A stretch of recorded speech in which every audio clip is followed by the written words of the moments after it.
आहेत त्यापैकी 2 सेंटर आहे, एक सोलोन आणि पटियाला येथे.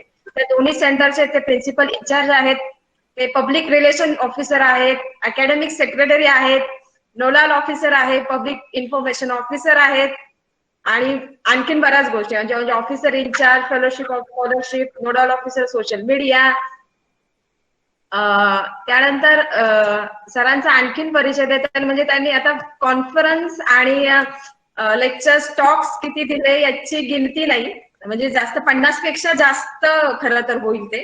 आणि मी जसं म्हणाले की अर्धा तास पण नाही करायचं त्याच्यासाठी. खूप म्हणजे त्यांची जी वेबसाईट आहे ना त्याला तुम्ही व्हिजिट केलं तर फारच छान होईल. आणि सरांनी जवळपास आणि त्यांचे पब्लिकेशन म्हणजे बुक पब्लिकेशन, एडिटेड जर्नल्स आणि रिसर्च पेपर आर्टिकल्स हे देखील मोठ्या प्रमाणावर सरांचं पब्लिकेशन म्हणजे खूप खूप मोठ्या प्रमाणावर आहे.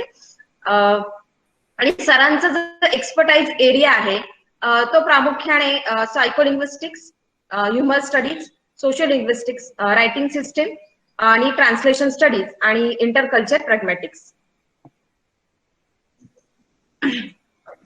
आणि सरांना जवळपास त्यांचं जवळपास 4 भाषांवर प्रभुत्व आहे, जे हिंदी, उर्दू, मगही, भोजपुरी आणि अंगिका आणि इंग्लिश. आणि त्यांना जवळपास ज्या स्क्रिप्ट आपण म्हणतो त्या रोमन, देवनागरी, पर्सो अरेबिक, कैथी, IPA हा स्क्रिप्ट देखील माहिती आहे. आणि त्यांना आणि वर्क एक्सपिरियन्सच्या बाबतीत बोलायचं झालं तर CIL जॉईन करण्याच्या आधी ते सेंट्रल युनिव्हर्सिटी ऑफ हैदराबाद इथे कार्यरत होते. So over to you, sir. You can start now. Thank you, Dr. Sujata.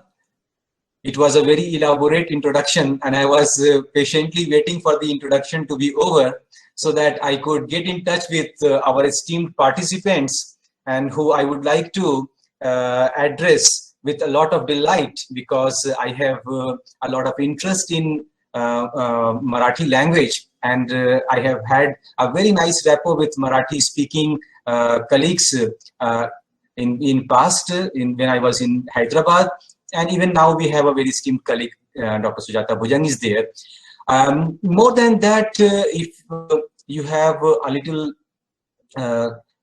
idea about the contribution of Marathi linguists, among them the tallest figure, Ashok R. Kelkar's name is very important, and he is the first linguist in the country who received Padma Award for his contribution, and his method in dictionary making goes a long way. Actually, he followed a technique which is similar to the way in which Oxford Dictionary had advanced. So I'm very happy to begin by taking the name of Shri Ashok, Padma Shri Ashok R. Kelkarji, and then begin this interaction with you about language teaching methods and techniques. For the same, I would like to make use of some slides that I have prepared, and I am sure most of the participants here are language teachers whose interactions with the students is mostly regarding teaching learning of Marathi. So I seek to present some slides, and with that I would be interacting about some issues that I find very important with respect to language teaching and language learning. Before we begin, let us just take a look at some common facts, some known, some unknown information about the human language. And there is no denial that the human language is very significant for human beings. Language remains very important, but this importance of the human language is realized in different ways in different fields of specialization. For instance, Those who study literature will emphasize on the creative aspects of literature and talk about what humans have achieved by way of literature. Those who are in sociology will be discussing about group formation and how language has helped human beings to knit together and develop as a community. Similarly, there are others who would talk about how language has helped human beings in collecting information and storing them, passing on that information to their fellow beings and the next generations. Similarly, there are those who are in the field of psychology and cognition and who feel that language has been responsible for everything that we know. Now, some of these scholars may be correct, some of them may be partially correct. I do not say they are wrong, but they may be partially correct, and maybe our information, our knowledge about these fields is growing slowly, and it may require bits of modifications with time as our knowledge grows. The point that is very important for all of us is, the point that is very, very important for all of us to understand today is that human beings are making use of language all the time. Whether language is responsible for all the knowledge we have or not is a different thing. It can be debated.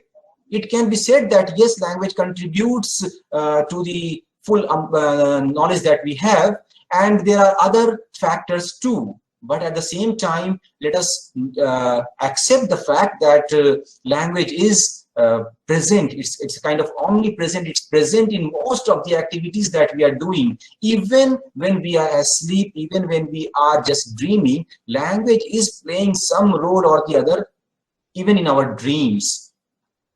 So the participation of language in our day-to-day activities is something which cannot be ignored, and that is why we need to think about language. We need to just take into consideration how language happens to the human being. And now if we want to understand how language happens to the human beings, we need to see the evolution of human language itself.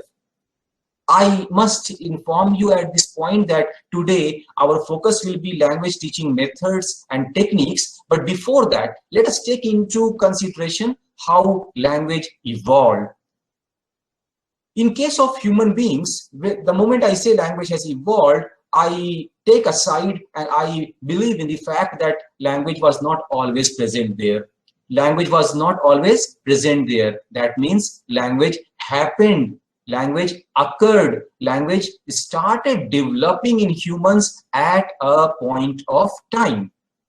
So the point that I'm trying to make here is at some point of time, in some on some occasion, the human species, before being fully developed, started evolving, and in the course they started developing language also. Some scholars would like to put it the other way around, and they say that language started evolving and caused human beings to become what they are. And with the evolution of language, humans have become whatever they are.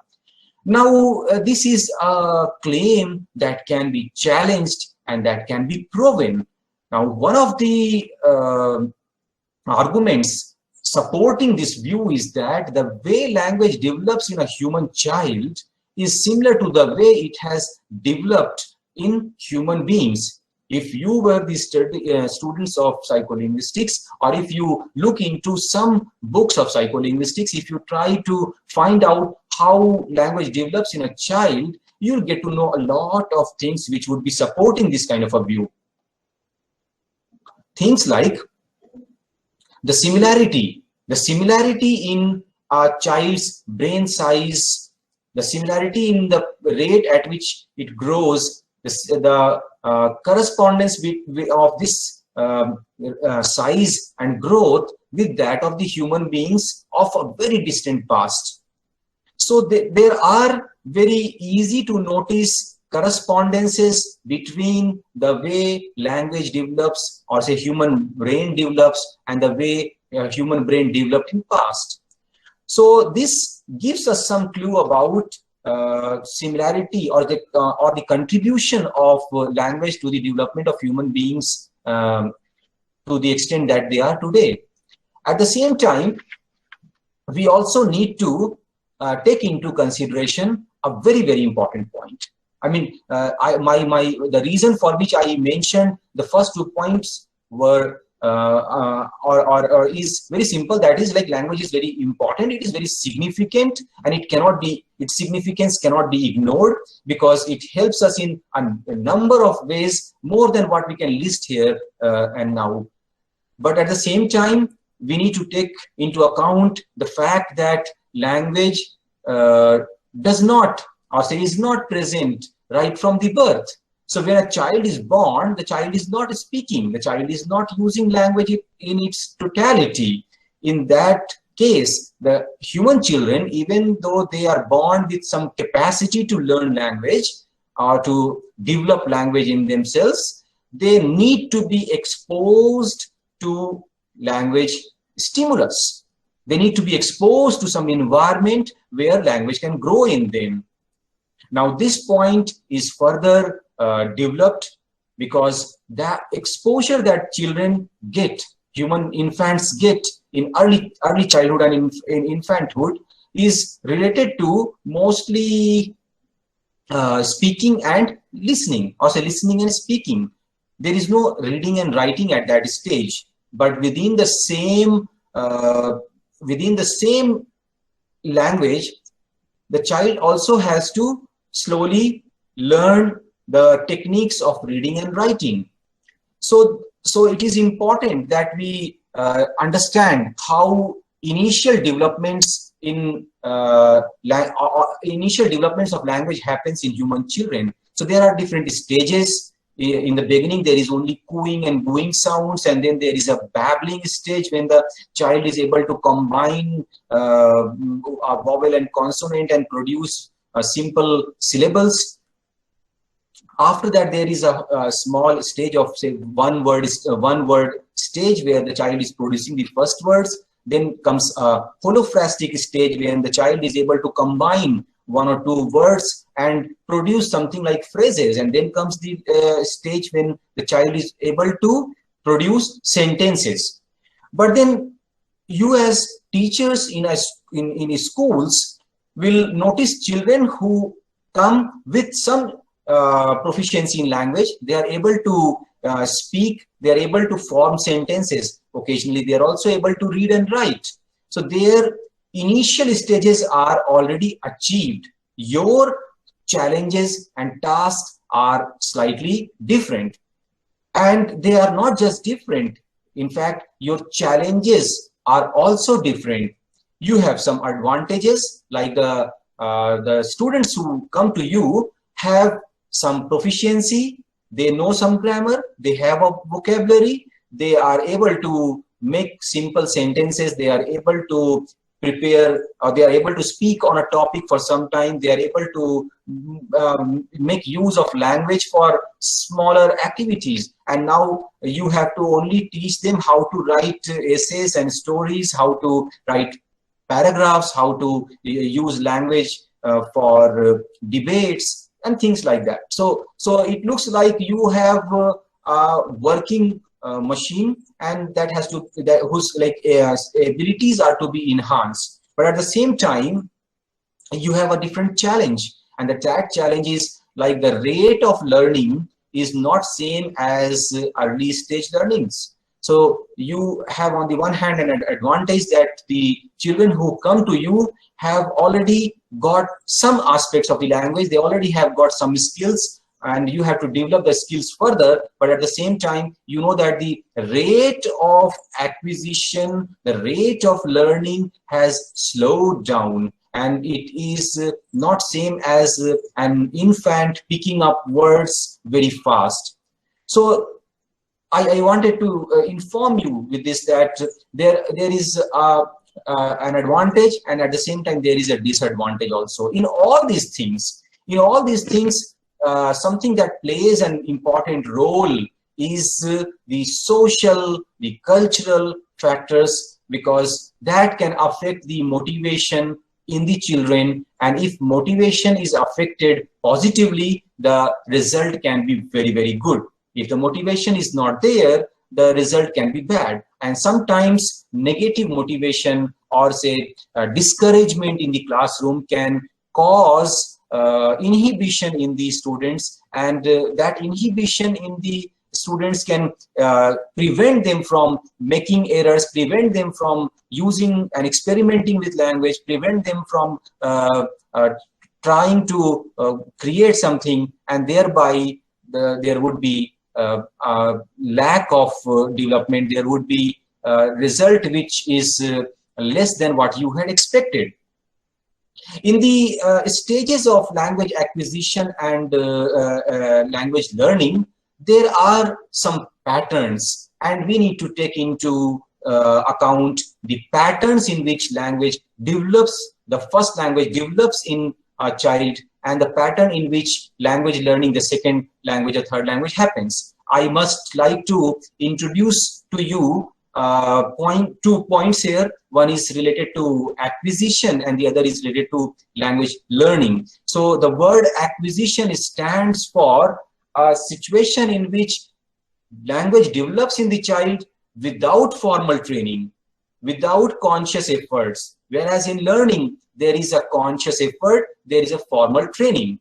So we can very safely say that the first language is acquired in almost all cases. So your students in most cases have acquired Marathi, and they come to you with some grammar, some skills, some abilities. Whereas you also provide them formal training and you make them learn advanced skills in the language.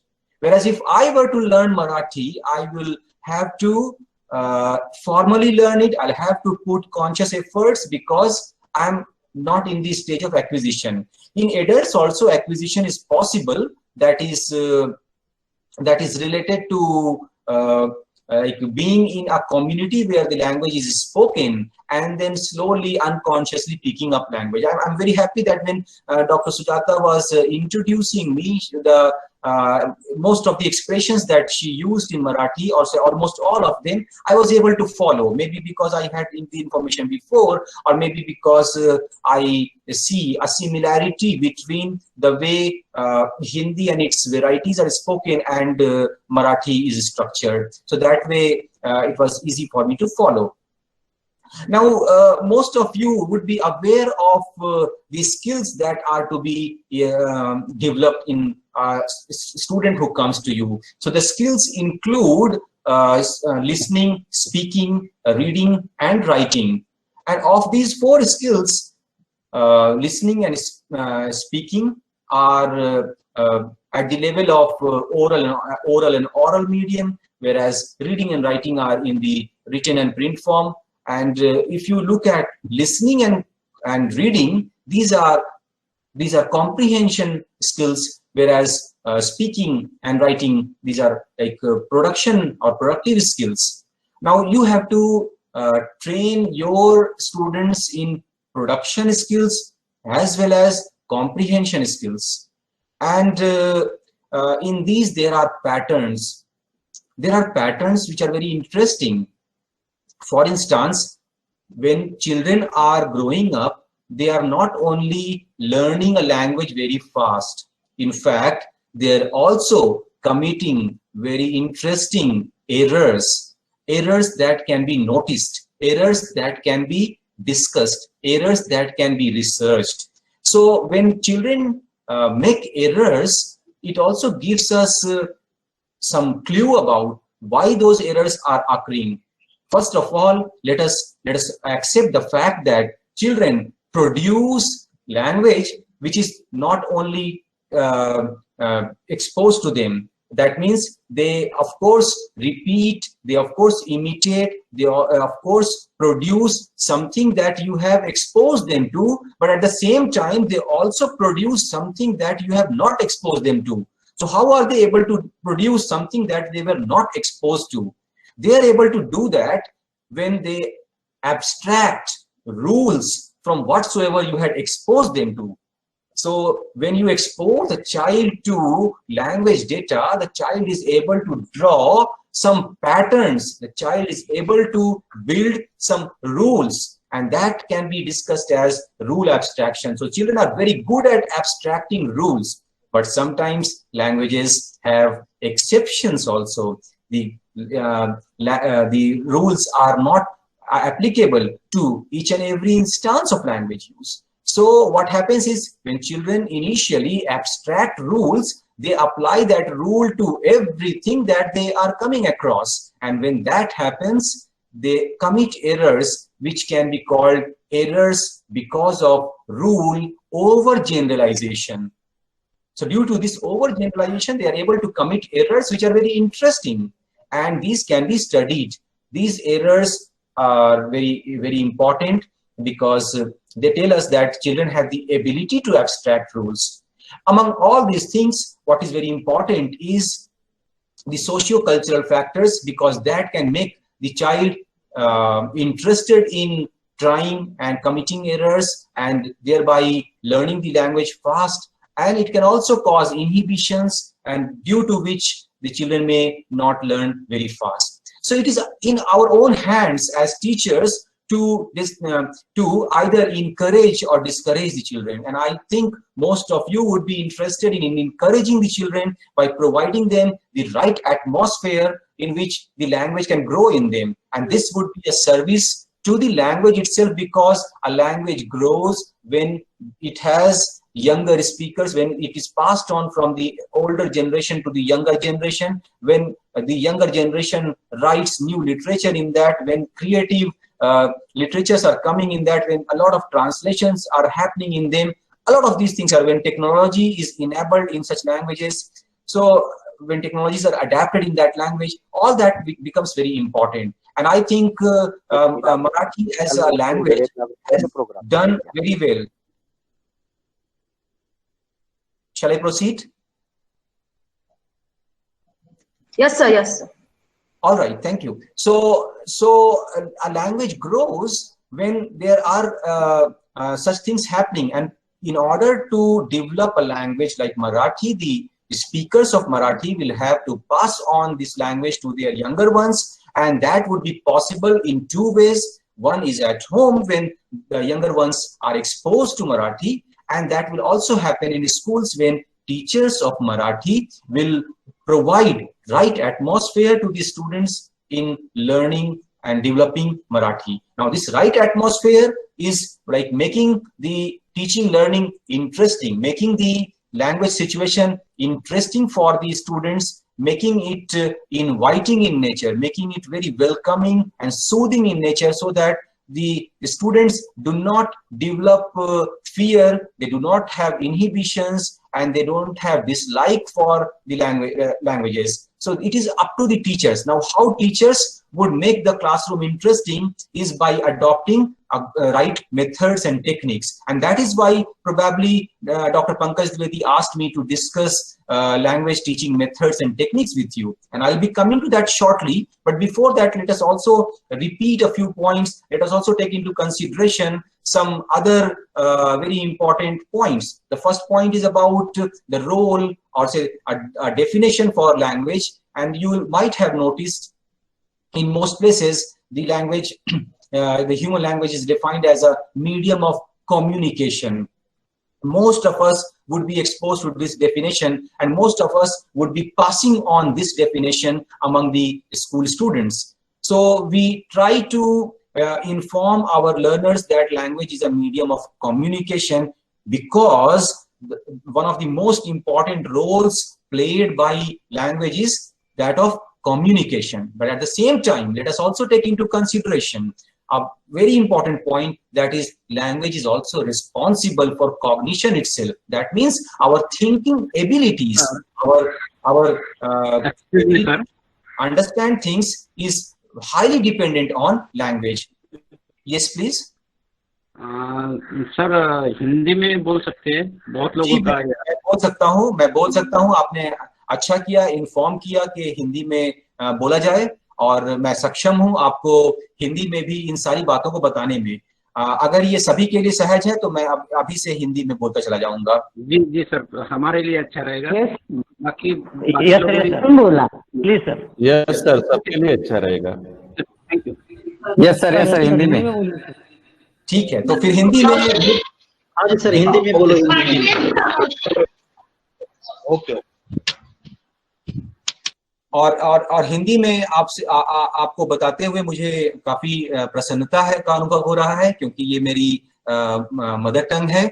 और इसके साथ साथ एक बात आपको बताना चाहूंगा कि हम सब लोगों का जो ग्रोथ हुआ है वो ऐसे परिवेश में हुआ है जहां पर हिंदी और इंग्लिश दोनों का प्रयोग होता था, और इसलिए हमारी जो स्किल्स हैं या हमारी जो एबिलिटीज हैं, प्रोफिशिएंसी जो है वो एक तरह की सेमी लिंगुअल है। मतलब कि दोनों ही भाषाओं में हम बातचीत कर सकते हैं, लेकिन इसके जो टेक्निकल टर्म्स होते हैं या ग्रामर के एस्पेक्ट्स हैं उसमें कहीं चूक हो सकती है। तो मैं पहले ही आपको इस बारे में बताऊं कि हम लोग मैं अपने बारे में बता रहा हूं कि हिंदी और इंग्लिश में मैं सेमी लिंगुअल हूं, और मैं कोशिश करूंगा कि आपके साथ में जो टेक्निकल पॉइंट्स हैं उसको कुछ इस तरह से बताऊं कि आप समझ जाएं, और वो इंग्लिश में यूज हो आगे या हिंदी में हो, उसका कंसेप्ट आपके पास रहे।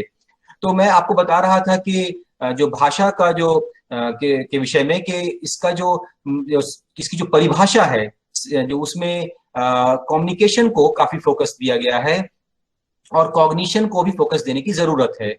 इसके साथ साथ जो भाषा का विकास होता है एक व्यक्ति में, एक बच्चे में, तो उसमें दो बातें हैं। एक को हम लोग एक्विजिशन कह रहे हैं और एक को लर्निंग कह रहे हैं। एक्विजिशन के संदर्भ में बताएं आपको कि वहां पर फॉर्मल ट्रेनिंग नहीं है। एक्विजिशन का थोड़ा मीनिंग बताते जाओ सर हिंदी में प्लीज।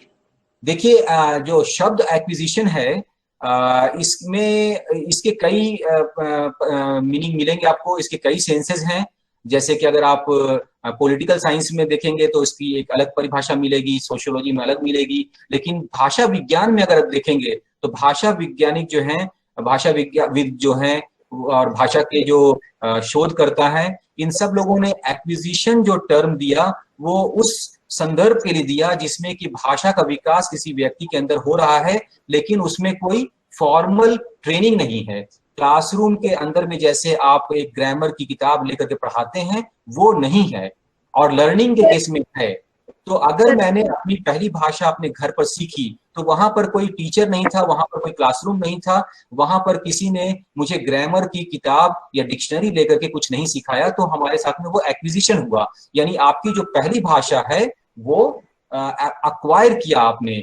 वहीं अगर आप देखेंगे कि जो लर्निंग है, तो लर्निंग के केस में क्या होता है कि आप स्कूल में सीखते हैं जहां पर कि आपको एक ग्रामर सिखाया जाता है, एक स्ट्रक्चर है और उस स्ट्रक्चर के तहत सिखाया जाता है। या फिर जब आप एक फॉरेन लैंग्वेज सीखना चाहते हैं या तीसरी या चौथी भाषा सीखते हैं तो वहां पर लर्निंग होती है, क्योंकि उस भाषा के सीखने में आपकी पहली भाषा लगातार अपना रोल अदा करती है, लगातार उसमें कभी इंटरफेरेंस, कभी सहयोग, कभी उसमें एक बाधा डालती है। तो इसलिए लर्निंग और एक्विजिशन को अलग अलग समझना इंपॉर्टेंट है। ये सारा कुछ लैंग्वेज पेडागोजी के अंदर आता है। लैंग्वेज सीखने, एक्विजिशन म्हणजे संपादन सर, स्वीकारणे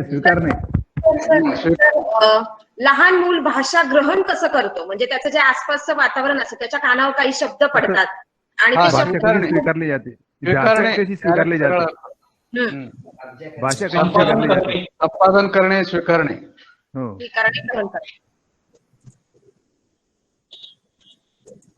सर आगे बढ़े हम लोग। हाँ, ये सारे जो विषय हैं ये आपको लैंग्वेज पेडागोजी के अंदर आते हैं, चाहे एक्विजिशन हो, चाहे लैंग्वेज लर्निंग हो, लैंग्वेज टीचिंग हो, लैंग्वेज इवैल्यूएशन हो, ये सब कुछ इसके साथ साथ फर्स्ट लैंग्वेज टीचिंग हो, सेकेंड लैंग्वेज टीचिंग हो, फॉरेन लैंग्वेज टीचिंग हो, ये सब कुछ लैंग्वेज पेडागोजी के अंदर आता है। तो लैंग्वेज पेडागोजी जो है ना वो भाषा को सीखने सिखाने के से रिलेटेड है, और भाषा को सीखने सिखाने में आपको अप्रोच, मेथड, टेक्निक, इन सबको ध्यान में लाना पड़ेगा। इस पूरे प्रोसेस में, इस प्रक्रिया में आप देखेंगे कि हमारा जो मुख्य ध्यान है जो वो इनपुट पे रहा है। पहले जो सिलेबस बनते रहे हैं, जो बातें हुई हैं, वो सब इनपुट पे हुई हैं। तो आप देखेंगे कि जो पुराने शिक्षकगण थे उनका बड़ा ध्यान रहता था इस बात पे कि हम इनपुट अच्छा दें, इनपुट को बढ़ाएं, और कई बार चर्चा जो है वो इनपुट के बारे में होती थी, लेकिन इनटेक के बारे में नहीं होती थी, इस बारे में नहीं होती थी कि बच्चा सीख कितना रहा है। तो जो विधि थी भाषा को सीखने सिखाने की, उसमें एक बदलाव आ रहा है और आया है।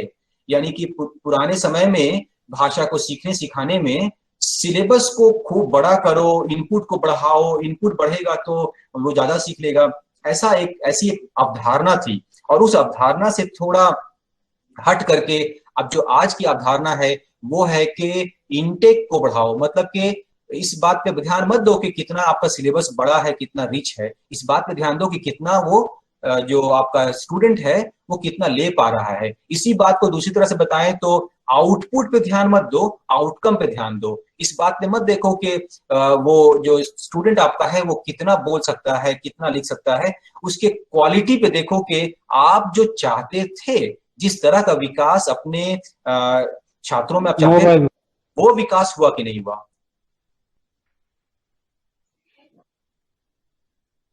तो जो पहले के जो शिक्षण का जो कार्यक्रम था वो टीचर ओरिएंटेड था, मतलब कि जो टीचर को समझ में आया उसके हिसाब से चलता था।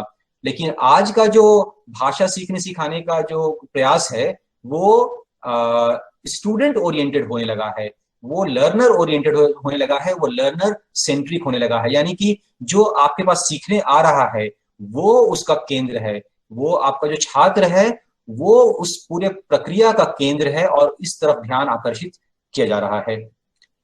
अगर आप एक भाषा को देखेंगे तो उसके कई लेवल्स होते हैं। उसका स्तर जो है वो प्रोनाउंसिएशन का है, फोनेटिक्स का है, उसका स्तर जो है वो शब्द के और उसके पार्ट्स के ऊपर है, फिर वाक्य के बारे में है, सेंटेंस और उसके पार्ट्स के बारे में, और तब उससे बड़ा लेवल है पैराग्राफ का और प्रैग्मेटिक्स का। तो इन सब में आप देखेंगे कि जब आप एक बच्चे को सिखा रहे हैं या बच्चे में भाषा का विकास हो रहा है तो पहले साउंड के लेवल पे होता है, उसके बाद उन साउंड के कॉम्बिनेशंस के लेवल पे होता है, यानी कि वो साउंड्स को साथ में मिला के होता है, फिर वो वर्ड बनाने लगता है और उन वर्ड्स को मिला करके वो सेंटेंस बनाने लगता है, और तब वो एक सब्जेक्ट पे, एक टॉपिक पे, एक थीम पे कुछ देर बोल पाता है। तो उसके साथ में उसकी लिसनिंग, स्पीकिंग, रीडिंग, राइटिंग जो है स्किल्स का विकास होता है। इन सारी प्रक्रियाओं में आप देखो दो बातों पे ध्यान देंगे कि जो बहुत महत्वपूर्ण है, नोअम चॉम्स्की नाम के एक बड़े विशेषज्ञ रहे हैं पास्ट में, अभी वो कम लिख रहे हैं, लेकिन 1950 के दशक में उन्होंने जो लिखा उसने एक तरह की क्रांति ला दी भाषा विज्ञान में और भाषा के शोध में। और उन्होंने जो दो शब्दों का प्रयोग किया, एक था कॉम्पिटेंस और दूसरा था परफॉर्मेंस। तो उनका मानना था, और ये ऐसा नहीं था कि वो पहले व्यक्ति थे जिन्होंने कहा, उनसे पहले भी सजूर ने भी ऐसी बातों को किया है। उसने लैंग और परोल शब्द का प्रयोग किया है और उसके साथ और भी लोगों ने इन बातों पर ध्यान दिया है। तो जो मुख्य बात इसमें है कि एक है कॉम्पिटेंस और दूसरा है परफॉर्मेंस। एक ये कहता है कि आपके पास में भाषा को सुनने समझने की जो क्षमता है, सिर्फ क्षमता की बात करता है, और दूसरा है कि उसका जो आप उपयोग करते हैं, उसका जो एक्चुअल यूज है डे टू डे में, उसकी बात करता है। तो बोलता है कि हमारे पास जो क्षमता है वो काफी ज्यादा होती है और परफॉर्मेंस जो है वो अलग है। इन दोनों को अलग अलग करके उस क्षमता के आधार पर आपका जो परफॉर्मेंस है वो आता है। संदर्भ जब आप लेते हैं किसी भाषा के क्लासरूम का, एक जो फर्स्ट भाषा है, जो फर्स्ट लैंग्वेज है, उसका संदर्भ है, सेकेंड लैंग्वेज का संदर्भ है और फॉरेन लैंग्वेज का संदर्भ है।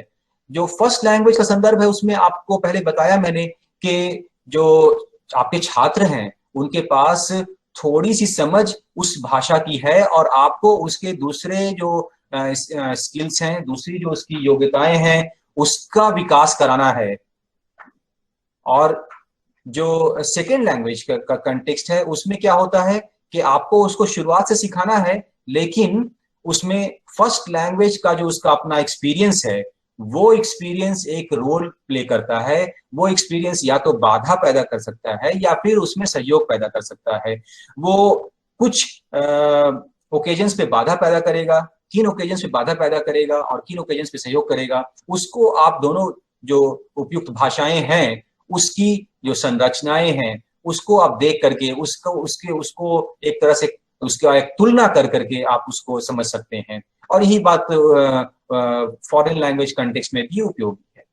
तो हम आते हैं कुछ और ऐसे फैक्टर्स के बारे में बात करते हैं, कुछ और ऐसे टॉपिक्स के बारे में बात करते हैं जो भाषा के सीखने सिखाने में, भाषा के विकास में एक व्यक्ति के अंदर में एक बड़ा रोल अदा करती हैं। उसमें जब बच्चों में भाषा का विकास होता है, जिस रफ्तार से, जिस तेजी से विकास होता है, इससे जो रिसर्चर्स हैं वो बड़े प्रभावित हुए और उन लोगों ने सोचना शुरू किया कि कैसे ऐसा संभव है कि जो मनुष्य के जो बच्चे हैं उनमें भाषा का विकास बहुत तेज गति से होता है, तीव्र गति से होता है। तो ये कैसे संभव है कि बड़े कम समय में जो बच्चे हैं, मनुष्य के जो बच्चे हैं, वो इतनी ढेर सारी भाषा इतनी जल्दी सीख लेते हैं?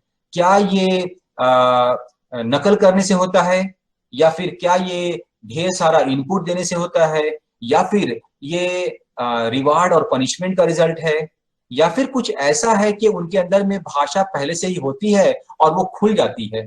तो इस विषय में बीएफ स्किनर नाम के एक बड़े साइकोलॉजिस्ट थे और उन्होंने एक पुस्तक लिखी, उन्होंने वर्बल बिहेवियर नाम की पुस्तक लिखी और उसमें कहा कि भाषा के विकास में बच्चे जो नकल करते हैं, अपने से बड़ों के बोल चाल के स्टाइल को कॉपी करते हैं, और बड़े जब उसको करेक्शन करते हैं, उसके बोली भी बात को उसको या तो सही या गलत ठहराते हैं, या फिर उसके बोलने पे हंसते हैं, इनकरेज करते हैं, कभी कभी उसको कुछ रिवार्ड देते हैं, तो इन सब का रोल है।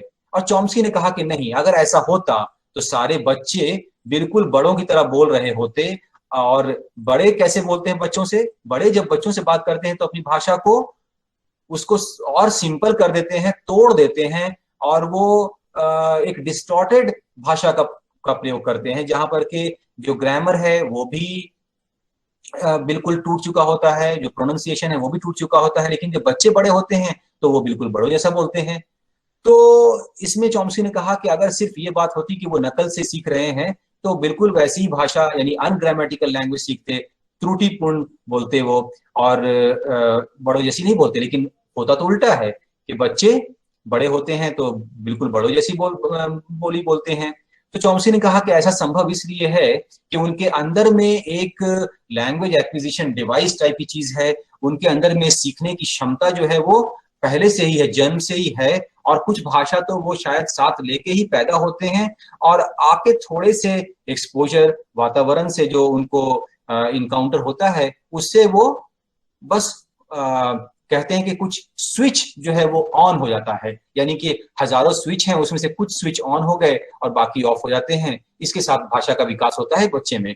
लेकिन इन सब चीजों में देखेंगे कि आपके पास जो बच्चे आ रहे हैं, आप मराठी शिक्षक हैं, और आपके पास जो बच्चे आते हैं वो तो बोल सकते हैं, लिख सकते हैं, और आपको उनके अंदर में जो स्किल्स का डेवलप कराना है वो उनके बोलचाल के भी स्किल का डेवलप कराना है, रीडिंग राइटिंग को भी डेवलप कराना है, उसमें उनको थोड़ा क्रिएटिव बनाना है, जो उनके अंदर में जो क्रिएटिव डेवलपमेंट हो रहा है उसको और तेजी देनी है, और उनको भाषा के उपयोग को हर तरह के डोमेन में लाने के लिए प्रोत्साहित करना है।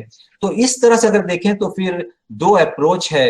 एक अप्रोच को कहते हैं डिडक्टिव अप्रोच, यानी भाषा जब आप उसको सिखा रहे हैं तो उसमें डिडक्टिव अप्रोच है, मतलब कि पहले आपने रूल सिखाया। जैसे कि आप कई बार देखे होंगे इंग्लिश सीखने में भी पहले ही शिक्षकगण एक ग्रामर की पुस्तक पकड़ा देते हैं, बोलते हैं कि आप इन रूल्स को पहले रट लो और इन्हीं रूल्स पे आधार करके सारा कुछ बनेगा। तो वो डिडक्टिव अप्रोच है, यानी कि पहले रूल दिया गया और उसके बाद फिर लैंग्वेज के एग्जाम्पल्स पे आप जाते हैं और तब आप देखते हैं कि डेटा में वो रूल फिट बैठ रहा है कि नहीं। लेकिन दूसरा जो अप्रोच है उसको इंडक्टिव अप्रोच कहते हैं, जस्ट उल्टा है। जो डिडक्टिव था, डिडक्टिव वाले में मैंने क्या बताया कि रूल पहले दिया गया और उसको डेटा पे बाद में लाया गया। दूसरा जो अप्रोच है वो इंडक्टिव है। इसमें क्या हुआ कि वो पहले डेटा देते हैं, बोलते हैं कि देखो क्या हो रहा है भाषा में, ढेर सारा जब उन्होंने एक्सपोजर लिया उसके बाद फिर उससे रूल बनाते हैं, यानी कि वो रूल बाद में खुद से बनाते हैं डेटा से। ये जस्ट उल्टा सिस्टम हो गया। फिर बात आती है मेथड की और टेक्निक की बात आती है। जो लोग भाषा सीखने सिखाने पे रिसर्च कर रहे हैं उन लोगों ने कहा कि अप्रोच सबसे बड़े स्तर पे है, उस अप्रोच से मेथड निकलेगा और उस मेथड से फिर टेक्निक निकलेगा। और टेक्निक जो है वो एक्चुअल में आप जो रोज अपने अपने क्लासरूम में इस्तेमाल करते हैं वो टेक्निक होता है। उस टेक्निक को गाइड कौन कर रहा है, उसको मेथड गाइड करता है, और उस मेथड को कौन गाइड करता है, उसको अप्रोच गाइड करता है। तो इस तरह की एक सिस्टम बनाया उन लोगों ने और कहा कि आपकी जो एक्टिविटीज हैं, डे टू डे एक्टिविटीज हैं अपने लैंग्वेज क्लासरूम में, उसमें कई सोशियो कल्चरल फैक्टर्स भी हैं। अगर आप किसी बच्चे के गलती होने पे किसी उसके भाषा के उपयोग में कुछ अगर त्रुटियां हो रही हैं तो उसको अगर आपने बहुत डिस्करेज किया तो शायद वो आगे इस्तेमाल करने में उसमें डरेगा या फिर वो असहज होगा और उसके अंदर में विकास होने में बाधा आएगी। लेकिन अगर इनकरेज किया, कुछ इस तरह से उसको इनकरेज किया कि उसकी गलतियां भी करेक्ट हो जाएं और उसको साइकोलॉजिकली कोई डिस्करेजमेंट फील ना हो, तो विकास अच्छा होता है। तो ऐसी सारे परिस्थिति में आपको बच्चों को जो गलतियां कर रहे हैं उसको एनालाइज करने की जरूरत है। यानी कि आपके जो स्टूडेंट्स हैं, आपके जो छात्र हैं, उनकी जो भाषा से जुड़ी हुई गलतियां हैं उसको नोट करना एक टीचर के लिए बड़ा इंपॉर्टेंट है। उसको बच्चों को बार बार उस पर ध्यान लाना कि तुम गलती कर रहे हो ये इंपॉर्टेंट नहीं है, बल्कि खुद को बताना पड़ेगा कि गलतियां जो वो कर रहे हैं वो एक खास किस्म की होती हैं, एक खास टाइप की गलतियां होती हैं, क्यों वैसे प्रकार की गलतियां हो रही हैं ज्यादा। तो इन चीजों को देखना पड़ेगा। ऐसे में अगर वो बच्चा मराठी को सेकेंड लैंग्वेज के फॉर्म में सीख रहा है तो आपको उसकी पहली भाषा जो घर की भाषा है उसमें और मराठी में एक तरह का कॉन्ट्रास्टिव एनालिसिस करना पड़ेगा। मतलब कि दोनों भाषाओं की जो संरचना है, दोनों भाषाओं में जो स्ट्रक्चरल सिमिलैरिटीज और डिफरेंसेस है उसको भी नोट करना पड़ेगा, जिससे कि आप गेस कर सकते हैं कि उसके सीखने में क्या गलतियां आ सकती हैं। यानी कि आपने जो गलतियां वो कर रहा है उसको भी देखा और आप जो गलतियां हो सकती हैं उसको भी देख रहे हैं। इसमें एक और बात इंपॉर्टेंट है कि मराठी भी कई प्रकार की है, अलग अलग क्षेत्रों में अलग अलग तरह की मराठी बोली जाती है। लेकिन टेक्स्ट बुक में तो आप एक खास प्रकार की मराठी सिखाना चाहते हैं, क्लासरूम में आप एक खास प्रकार की मराठी सिखाना चाहते हैं, तो वैसे में आपको जो कॉन्ट्रास्टिव एनालिसिस की जो टेक्निक है वो भी बड़ी सहयोगी होगी, वो भी एक बड़ा रोल प्ले कर सकती है कि आप अलग अलग प्रकार को एक बार एनालाइज कर लें, अलग अलग क्षेत्रों में जो बोली जा रही मराठी है उसको एनालाइज कर लें और पहले से ही आप गेस कर सकते हैं कि हाँ इस तरह की गलतियां कर सकता है। हम लोग अब आते हैं जो कुछ लैंग्वेज टीचिंग मेथड्स हैं, जो टेक्निक्स हैं, उस पर हम लोग आते हैं और एक लिस्ट यहाँ पर आपके सामने में आ रही है। सबसे पहली जो लिस्ट में सबसे पहला जो नाम है वो है ग्रामर ट्रांसलेशन मेथड का, जो कि स्ट्रक्चरल अप्रोच है। उसी तरह का एक और मेथड है, उसको कहते हैं ऑडियो लिंगुअल मेथड, और उसके बाद फिर एक मेथड है जिसको कहते हैं कम्युनिकेटिव लैंग्वेज टीचिंग।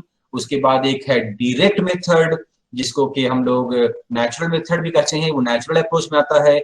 उसी तरह से एक टोटल फिजिकल रिस्पॉन्स करके है, सजेस्टोपीडिया एक मेथड है, कम्युनिटी लैंग्वेज टीचिंग है, टास्क बेस्ड लैंग्वेज लर्निंग है, इमर्शन टेक्निक है, एक्लेक्टिक मेथड है, फिर कंप्यूटर असिस्टेड लैंग्वेज लर्निंग भी है।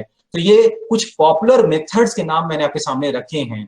इसके साथ ही साथ मैं आपको बताऊं, आपको बड़ा आश्चर्य हो सकता है ये जानने में कि भाषा के बारे में कई तरह की परिभाषाएं, कई तरह की कल्पनाएं हैं, कई तरह के विचार हैं, और जितनी सारी परिभाषाएं, जितने सारे विचार हैं, उतने सारे मेथड्स और टेक्निक्स भी निकल के आ गए हैं। लेकिन हम ऐसा कर सकते हैं कि जो मेथड्स और टेक्निक्स हैं उनको क्लासिफाई कर सकते हैं, उनको हम लोग कुछ ग्रुप्स में डाल सकते हैं। जब उनकी हम ग्रुपिंग करेंगे तो उनको हम लोग देखेंगे कि कुछ स्ट्रक्चर पे बेस्ड हैं, कुछ जो है वो डायरेक्ट सिखाने पे बेस्ड हैं, कुछ टीचर सेंट्रिक हैं, और कुछ लर्नर सेंट्रिक हैं, यानी कि कुछ जो है वो शिक्षक पे केंद्रित हैं, कुछ छात्रों पे केंद्रित हैं। तो इस तरह से जो कुछ बहुत पॉपुलर, जो सबसे ज्यादा कॉमनली नोन है, उसको हम लोग आज डिस्कस कर पाएंगे। जो मेथड्स सबसे ज्यादा सुनने में आते हैं उनको हम लोग आज चर्चा में लेंगे, और बाकी मेथड को फिर आप आगे अपने से देख सकते हैं। तो पहला जो मेथड है जिसके बारे में मैंने मेंशन किया उस लिस्ट में, उसका नाम है ग्रामर ट्रांसलेशन मेथड।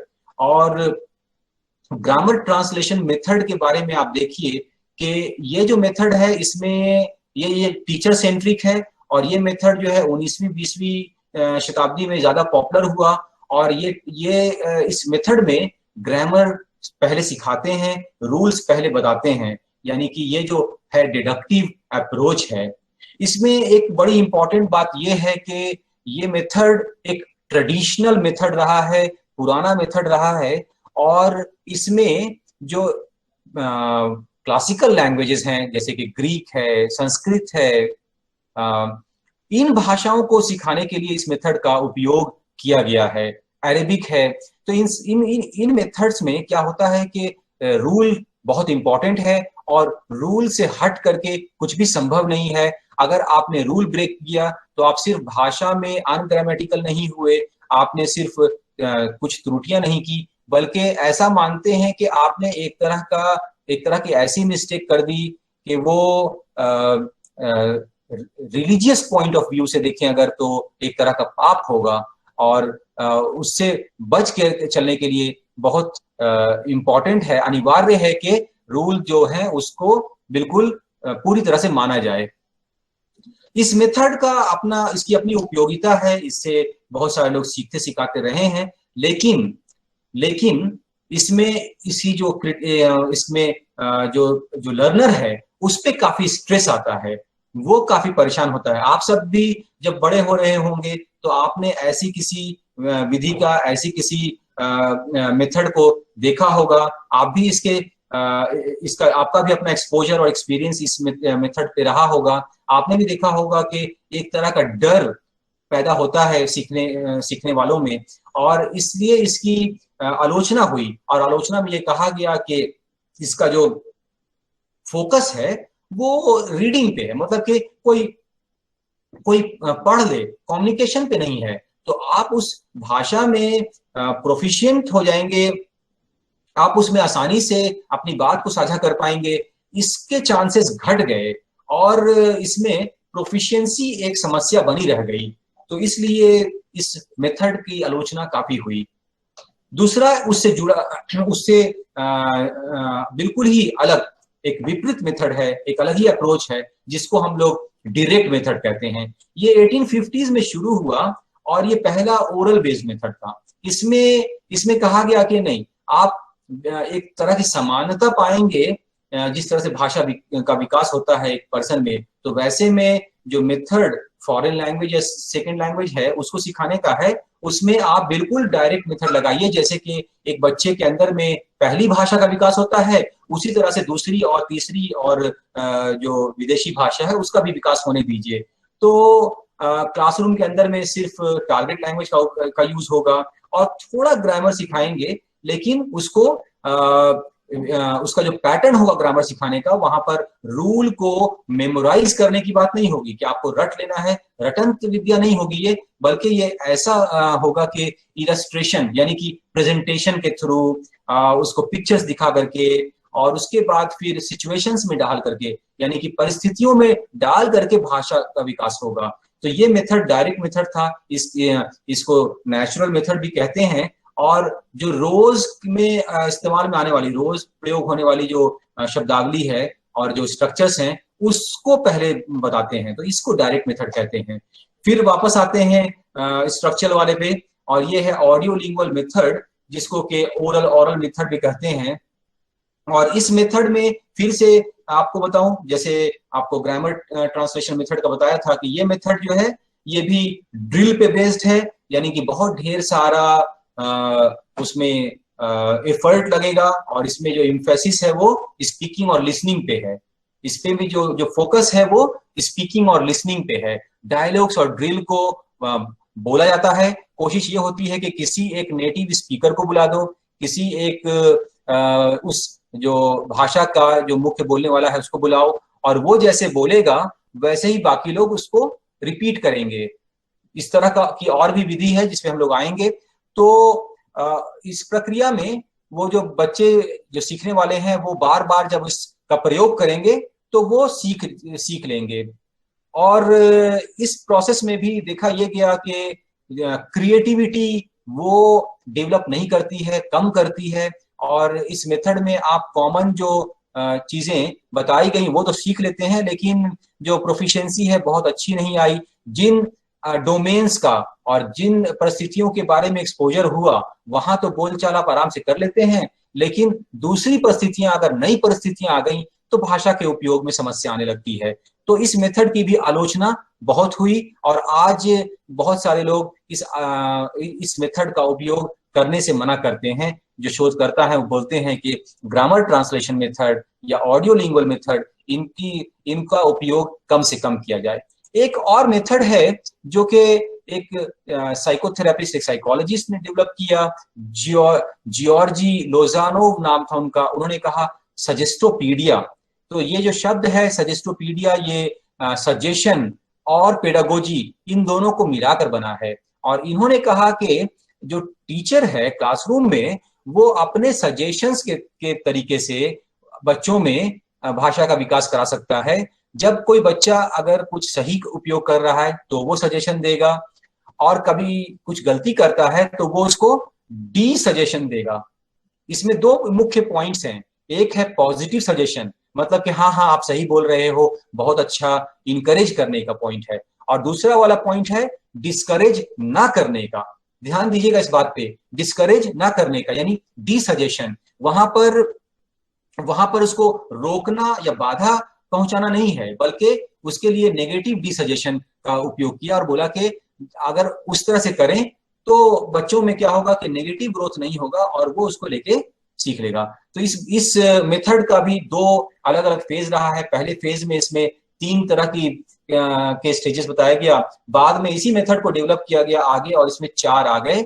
और इसमें म्यूजिक, इसमें लेसन्स का ऑडियो वगैरह का उपयोग काफी होता है।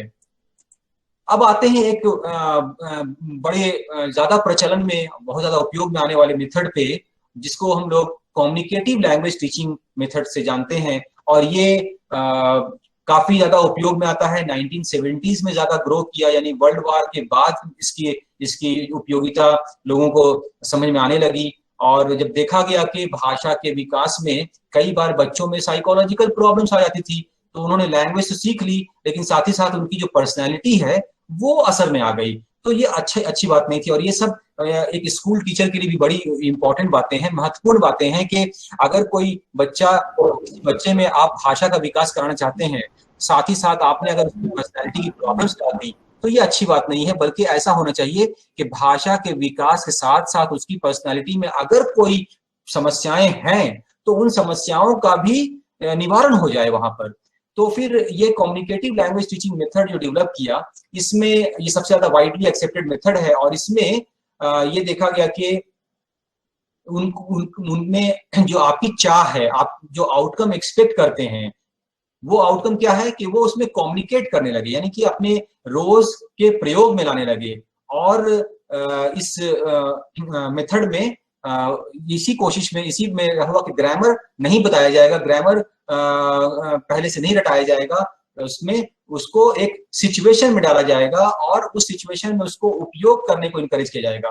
तो इस मेथड में जो भाषा सीखनी है क्लासरूम में उसी भाषा का प्रयोग होगा और दूसरी भाषा का प्रयोग नहीं होगा, और गलतियां करने के लिए एक छूट होगी और धीरे धीरे फिर उससे वो सीखेंगे। तो इस नए मेथड ने क्या किया, बोला कि आपको जो गोल है और जो सिलेबस है, जो मटेरियल दे रहे हैं, जो एक्टिविटीज करा रहे हैं क्लासरूम में, उन सभी को फिर से देखने की जरूरत है। आवश्यकता इस बात की लगी कि पूरा का पूरा लैंग्वेज क्लासरूम को एक तरह की ओवरहॉलिंग करने की जरूरत थी और सारी चीजों को फिर से देखा गया। मैं आगे बढ़ूं या कोई बीच में कुछ पूछना चाहते हैं? तो सर कंटिन्यू कीजिए। ठीक है। तो फिर मैं अगले मेथड पे आता हूँ, ये एक रीडिंग मेथड है। फिर से वापस आया मैं एक ऐसे मेथड पे जिसका कि आज उपयोग कम हो रहा है और जो कि साधारण मेथड है, जिसकी आलोचना काफी हुई है। इस मेथड का उपयोग होता है रीडिंग स्किल्स को डेवलप करने में, और जो सिखाया जाता है ना वो थोड़े थोड़े रीडिंग मटेरियल्स देके सिखाया जाता है। जो लर्नर है, जो आपके जो छात्र होंगे, उनको छोटे छोटे पैराग्राफ्स दिए गए, पहले सिंपल पैराग्राफ्स, धीरे धीरे बड़े पैराग्राफ्स, उसके बाद और बड़े पैराग्राफ्स। और ये माना जाता है कि पैराग्राफ्स में जो वोकैबुलरी, जो वर्ड्स हैं, उन वर्ड्स को बच्चा सीख लेगा और धीरे धीरे फिर वो उसमें विकास कर लेगा। लेकिन ये देखा गया कि इस मेथड में जो सीखने वाले हैं उनमें रिसाइटेशन का विकास हुआ, रीडिंग का विकास नहीं हुआ। अब आपके सामने मैंने दो शब्दों का प्रयोग किया, एक है रिसाइटेशन, दूसरा है रीडिंग। तो रिसाइटेशन में क्या होता है कि आप किसी चीज को स्पेल आउट कर देंगे, मतलब कि ये जो सामने आपके लिखा हुआ स्क्रीन पे आ रहा है कि अगर मैं इसको ऐसे पढ़ूं, THEOBJECTIVE, या the objective of reading method is to provide skills ability to read recite. तो यहां पर क्या हो रहा है कि मैंने इसको स्पेल आउट तो कर दिया, मैं समझ नहीं पाया इसको। अब देखेंगे कि हम लोगों की जो हमारी जो सेक्रेट टेक्स्ट हैं, कई बार उसको सिखाने में, कई बार जो पेरेंट्स होते हैं, अभिभावकों को ये बड़ी चिंता होती है कि बच्चा जो है वो जो रिलीजियस स्क्रिप्चर्स हैं उसको कैसे पढ़ेगा। तो जो मुस्लिम समुदाय है वो अरबिक में अपने बच्चों को रिसाइटेशन स्किल सिखा देती है कि वो अरबी को पढ़ ले लेकिन समझ ना पा रहा है, अगर नहीं भी समझ पा रहा तब भी उसको वो पढ़ ले। वैसे ही जो हिंदू समुदाय है वो संस्कृत पे ध्यान देता है और संस्कृत को पढ़ लेने पे फोकस हो गया कि वो उसको पढ़ ले रहा है लेकिन समझ नहीं पा रहा है। तो रीडिंग मेथड का जो प्रयोग है कुछ इस तरह का ही हो जा रहा है कि जो आपके जो छात्र हैं उनमें उस टेक्स्ट को पढ़ लेने की क्षमता है, लेकिन समझ के साथ पढ़ ले इसकी क्षमता का विकास नहीं होता, यानी कि रिसाइटेशन का विकास होता है, रीडिंग कॉम्प्रिहेंशन का विकास नहीं होता है।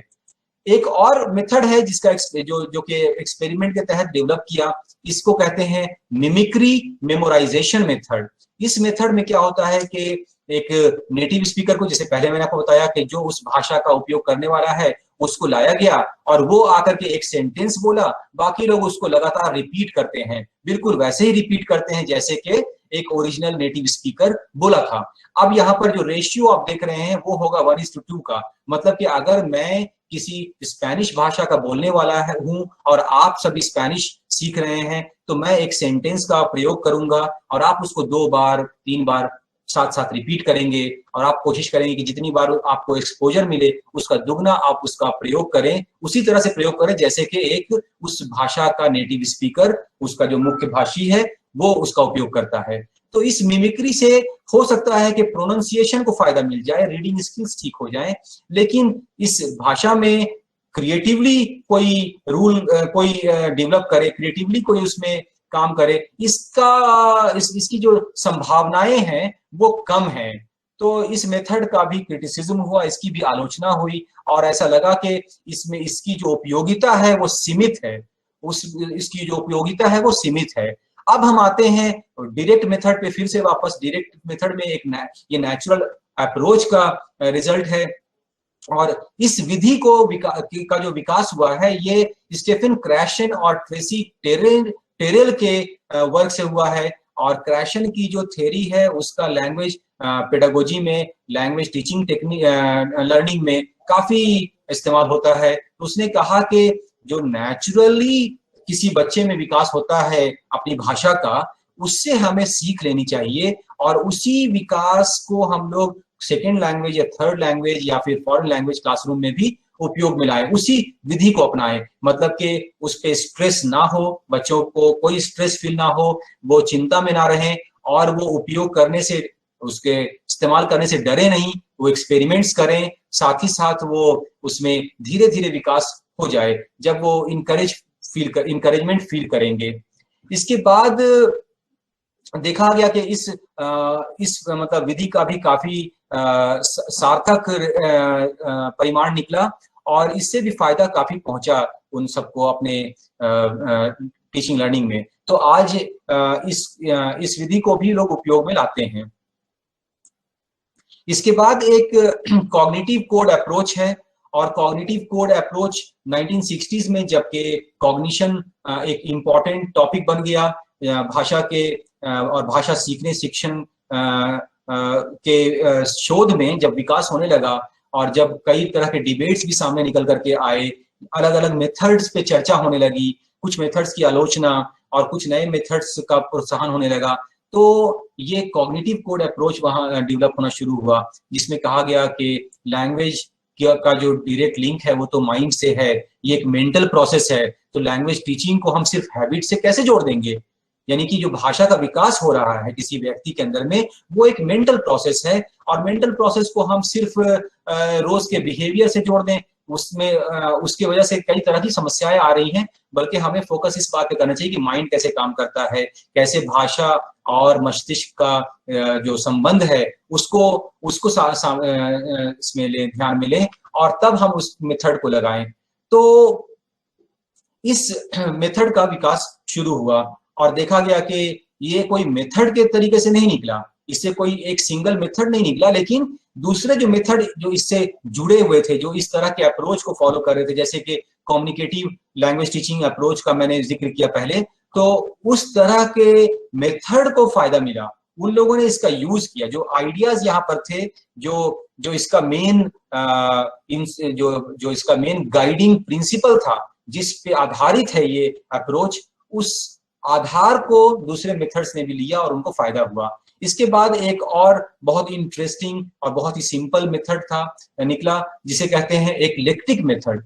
तो एक्लेक्टिक मेथड में क्या किया गया, इस मेथड की बड़ी इंटरेस्टिंग बात यह है कि इसने सारे अच्छे जो उपयोगी टेक्निक्स थे अलग अलग मेथड्स में, उन सबको एक साथ ला दिया, यानी कि गुड ऑफ एवरीथिंग सबको एक साथ ला दिया और उनको उपयोग में लाया, इसलिए इसको एक्लेक्टिक मेथड कहा गया। कि इसने ग्रामर ट्रांसलेशन मेथड के बारे में देखा कि भाई वहां पर भी कुछ उसकी भी अपनी कुछ उपयोगिता थी, उसकी भी अपनी कुछ उपलब्धि थी। ऑडियो लिंगुअल मेथड को देखा, उसकी भी कुछ उपलब्धियां थी। तो उन सब में जो उपलब्धियां थी, जो खास था, जो वर्किंग, जो पॉजिटिव चीजें थी, उसको लिया। और जो दूसरी मेथड, नए मेथड थे, उनकी भी जो उपयोगिता थी, उसमें भी जो उपलब्धियां थी, उन सबको साथ में लेकर के इस मेथड का डेवलपमेंट किया।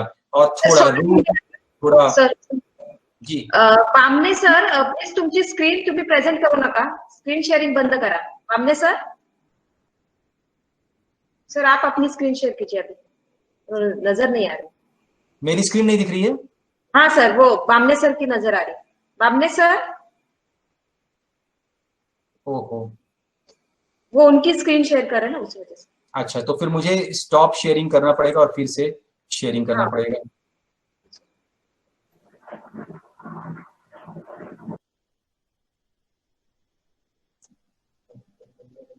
लेकिन मेरे पास शेयरिंग का ऑप्शन नहीं है। अब आया ऑप्शन। तो मैं आपसे बात कर रहा था एक्लेक्टिक मेथड के बारे में, और इस मेथड में मैंने बताया आपको कि सारी जो पहले की विधि थी, सारे जो मेथड्स थे, उनकी जो उपयोगिता थी, उनमें जो सकारात्मक एस्पेक्ट्स थे, उन सब को लेकर के एक अलग विधि का विकास हुआ, जिसको एक्लेक्टिक मेथड कह रहे हैं। इन सब में आप देखिए कि अब आप एक लैंग्वेज टीचर हैं, आप किस मेथड को अपनाएंगे, ये बड़ा मुश्किल, एक जटिल प्रश्न है, क्योंकि कोई भी ऐसा method language teaching, language learning का नहीं है जिसको कि आप कह सकते हैं कि ये सबसे अच्छा है और ये सबसे उपयोगी है और इससे बढ़िया कोई नहीं है। सारे जो मेथड्स हैं उनकी अपनी क्षमताएं हैं, उनकी अपनी सीमाएं हैं, उनकी अपनी उपयोगिता है और उनकी आलोचनाएं भी हैं। तो ऐसे में हम लोग क्या कर सकते हैं कि हम लोग इस बात को समझें कि क्लासरूम में जो सिचुएशन आपके सामने में है, जो परिस्थितियां होती हैं, वहां पर एक अलग तरह का चैलेंज है, और उसमें आप अपने से कुछ टेक्निक्स निकालें और उन टेक्निक्स को जो विधि बताई गई अभी तक, उसका भी उपयोग करें, और उसमें कुछ और जो आपके अपने एक्सपीरियंसेस हैं जिससे कि आपको लगता है कि फायदा हो सकता है, उसको लें। एक बात का ध्यान रख सकते हैं कि हर लर्नर जो है, आपके सामने आने वाला हर जो बच्चा है, वो यूनिक है, वो अद्वितीय है, वो अपने आप में बिल्कुल नया है, और उसके लिए जो पुरानी टेक्निक है शायद काम करे, हो सकता है कि आपको एक नई टेक्निक लगानी पड़े। तो ऐसे में हम लोग कुछ टेक्निक्स को ध्यान में लाते हैं। आपको ड्रिल्स करानी है, आपको उसको टास्क देना है, तो कुछ टास्क ऐसे होते हैं जो इनडायरेक्टली उसको लैंग्वेज सिखा देंगे, यानी कि आपने उसको टास्क तो दिया, वो अपना टास्क कर रहा है, बट साथ ही साथ उसके अंदर में भाषा का विकास हो रहा है। तो ऐसी टेक्निक्स का उपयोग करना बड़ा ही अच्छा माना गया है। देखा ये गया कि आप उसको कुछ वर्ड्स रटने के लिए दे दीजिए और कहिए कल आके इन शब्दों का मीनिंग बताओ, तो शायद इससे बहुत विकास नहीं होता है, क्योंकि वो जो उपयोग करेगा तो फिर उसको वहां पर लगातार दो तरह की समस्याएं आएंगी। एक तो कि उसने उस शब्द को रटा सिर्फ, और जब वो इस भाषा का उपयोग करेगा तो लगातार सोचता रहेगा कि सही बोला कि गलत बोला। तो इसलिए बेहतर ये है कि वो जब भाषा का प्रयोग करे तो उसमें अनजाने में वो रूल्स को और वोकैबुलरी को, यानी शब्दावली को और व्याकरण को अनजाने में सीखे, और ये सबसे अच्छा रहेगा। तो आप क्या कर सकते हैं, आप उसको डायरी राइटिंग कर सकते हैं। डायरी राइटिंग में क्या होता है, वो अपनी दिनचर्या जब लिख रहा है तो वो एक खास प्रकार की शब्दावली का प्रयोग करेगा, और उस शब्दावली में आप देखेंगे कि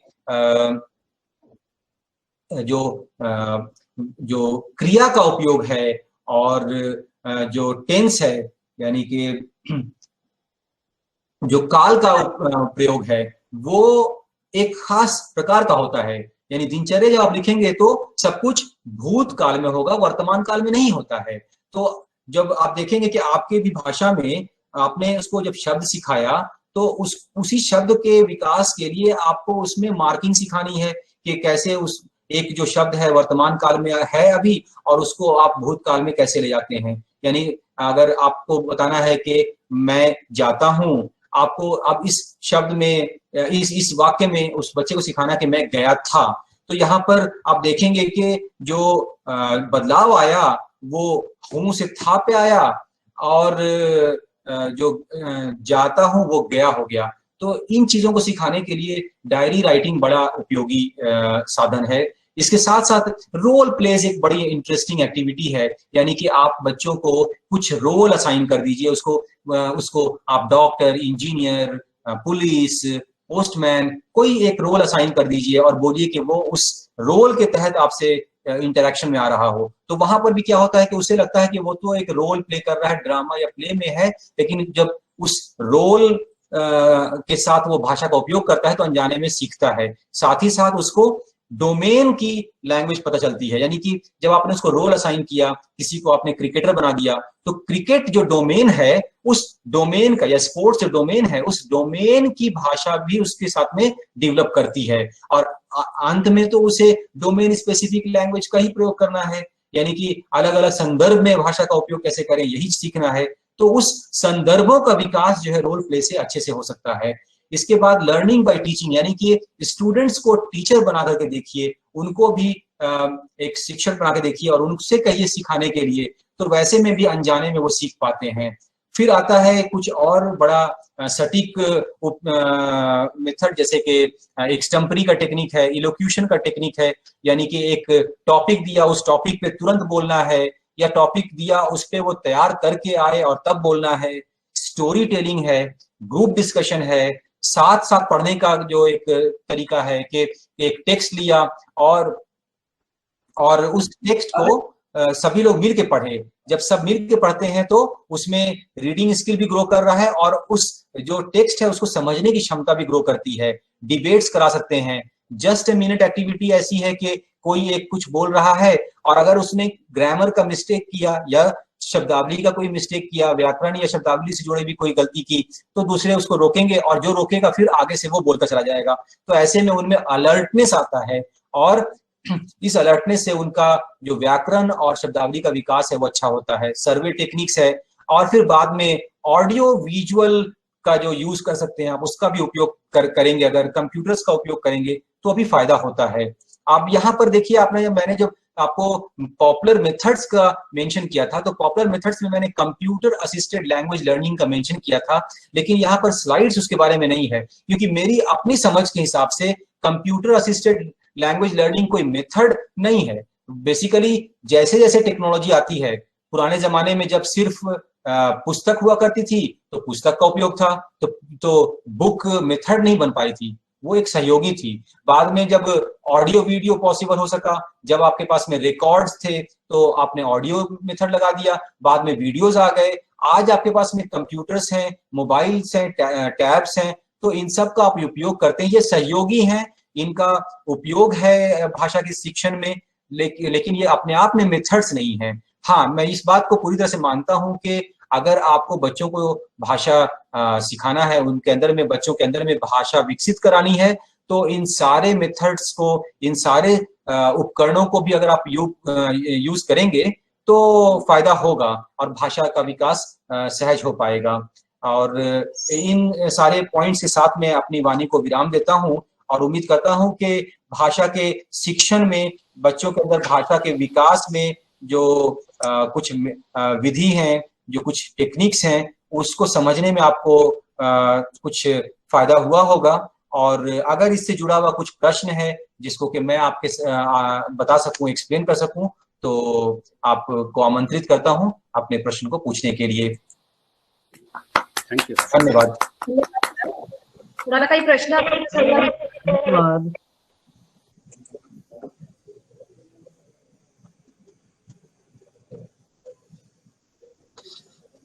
It is requested from the audience, if you have any question, doubt, please do ask. This is the time for the interaction. You people are also free to discuss any, classroom situation with the expert, and so he will be able to help you and guide you on it.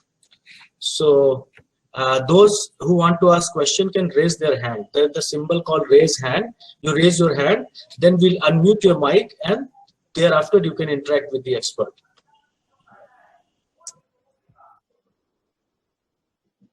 Sir, आमच्या समितीचे नियम वेगळे आहेत. सरांनी खूप छान सांगितलं आम्हाला. ते जसं त्यांनी एक सांगितलं ना की आउटपुटकडे तुम्ही लक्ष देऊ नका, त्यांच्या क्वालिटीकडे लक्ष द्या. आणि आमच्या समितीचे लोक काय म्हणतात की नाही, सगळ्यांना एकाच पद्धतीनं, एकाच तंत्रामध्ये घ्यायला पाहिजे. वीक आहे तर का वीक आहे, म्हणजे आम्हाला त्याच्यातले ते गुणही पारखू देत नाही की नाही तो पोरगा रिमेडी स्टुडंट, तर मग त्याला रिमेडी द्या, पण त्याच्या लक्षातही येत नाही. हे कसं त्याच्या डोक्यात घालावं आम्ही, हा पण आमच्या समोर प्रश्न असतो, पण पर्याय नाही sir. I think I have been able to understand the question only half, and I'll request Sujata to further simplify it so that I can address the question appropriately. Okay sir, तो उन्होंने क्या कहा है कि उनके यहाँ के जो वीक बच्चे हैं, तो उनके जो है सीनियर्स या फिर जो प्रबंधन है, तो वो कहते हैं कि उनको रेमेडियल दे दीजिए, और वो कहते हैं कि उसका आउटपुट जो है वो सारे बच्चे एक समान ऐसे होने चाहिए. आपने जैसे कहा कि आउटपुट पे ऐसे मत ध्यान दीजिए, आउटकम्स है, तो उनको वो बात अच्छी लगी. तो वो एक्चुअली मुझे जितना समझ में आया कि वो क्वेश्चन टाइप में ऐसे नहीं था, लेकिन वो एक कमेंट भी थी, और एक मे बी मॅडम मला असं वाटतं की तुम्हाला असं विचारायचंय का की मग पद्धतीमध्ये काय करू शकतो आपण, असं काही आहे का? हा, म्हणजे सर म्हणतात ना, ते म्हणतात ते खूप चांगलं आहे, आम्हालाही वाटते. मुलांनी म्हणजे इतरांची तर प्रत्येक जण करणार नाही, पाचही बोट सारखे नाही. आपल्याला माहित आहे की खूप कमजोर मुलं आहे आणि तो म्हणजे जेमतेम पास होऊ शकतो, आणि तरी सुद्धा नाही, आमच्या समितीचे लोक काय म्हणतात की नाही वो भी आना चाहिए उसमें. तर त्याला आम्ही आणण्यासाठी प्रयत्न करू, पण तो आमचे प्रयत्न आमच्या ठिकाणी आहेत, पण त्यांनी पण प्रयत्न केले पाहिजे तेवढे. आणि समजा तो प्रयत्न करत असेलही, पण त्याची तेवढी जी काय म्हणतो आपण त्याला IQ जी पातळी आहे ती तेवढी नाही. अगर मैं आपकी बातों को समझ पाया हूं तो मैं कोशिश करता हूं इसको एड्रेस करने के लिए. और आपने बहुत सही कहा कि हमारा जो फोकस होना चाहिए वो आउटकम पे, आउटपुट पे नहीं बल्कि आउटकम पे होना चाहिए. और अगर आप ऐसा करते हैं तो कभी कभी आप देखेंगे कि आपके अपने स्कूल में कुछ ऑब्जर्वेशंस आएंगे, क्योंकि आपके पास एक सिलेबस है और जो प्रशासन है वो चाहेगा कि जो प्रबंधक है स्कूल के वो चाहेंगे कि आप कुछ सिलेबस को कवर करें और वो सिलेबस छूटे नहीं और सभी बच्चों में सामान्य विकास हो। बहुत अच्छी बात है, लेकिन इस गोल को अचीव करने के लिए, यानी कि इस इनपुट या इस आउटपुट को हमें आउटकम में कन्वर्ट करने के लिए अपनी विधि में कुछ बदलाव लाने की आवश्यकता है। और विधि में बदलाव लाने के लिए स्टूडेंट्स सेंट्रिक करना पड़ेगा पूरे प्रोसेस को, यानी कि जो पूरी जो क्लासरूम है, पूरा जो प्रोसेस है, सिलेबस, इन सब को हमें अपने सीखने वाले यानी बच्चों पे केंद्रित करना पड़ेगा, टीचर पे केंद्रित नहीं करना पड़ेगा। टीचर का कन्वीनियंस उतना इम्पोर्टेंट नहीं है जितना कि बच्चों का कन्वीनियंस इम्पोर्टेंट है। ओके। तो वो और कहना चाहते थे बच्चे को सीखने की इच्छा होनी चाहिए, तो वो कहाँ से? तो मैडम मुझे लगता है कि वो तो जिम्मेदारी होगी, फिर उसका किस तरह से एक्टिविटीज बताई तो वो अप्लाई कर सकते हैं। जी वो कर सकते हैं। आणखी कुणाला विचारायचं का काही प्रश्न? हेलो, हाँ बोला सर। मैं CS कोरे बोल रहा हूँ।